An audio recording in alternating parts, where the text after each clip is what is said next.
ఇటీవల కేంద్ర ప్రభుత్వం మొత్తం ప్రసార సాధనాలన్నిటినీ యూట్యూబ్, ఇన్స్టాగ్రామ్ లాంటి ప్లాట్ఫామ్లతో సహా నియంత్రించేటువంటి లక్ష్యంతో ఒక కొత్త బ్రాడ్కాస్టింగ్ బిల్లును ప్రవేశపెట్టబోతుంది. దీని లక్ష్యం మొత్తం సోషల్ మీడియాను నియంత్రించడం, భావ ప్రకటన స్వేచ్ఛను అరికట్టడం.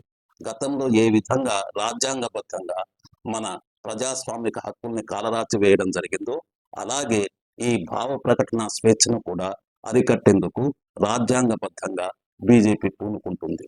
ఆ విధంగా ఒక రాజ్యాంగబద్ధమైన ఫ్యాసిస్ట్ నియంతృత్వాన్ని నెలకొల్పేటువంటి ప్రయత్నం ఇది.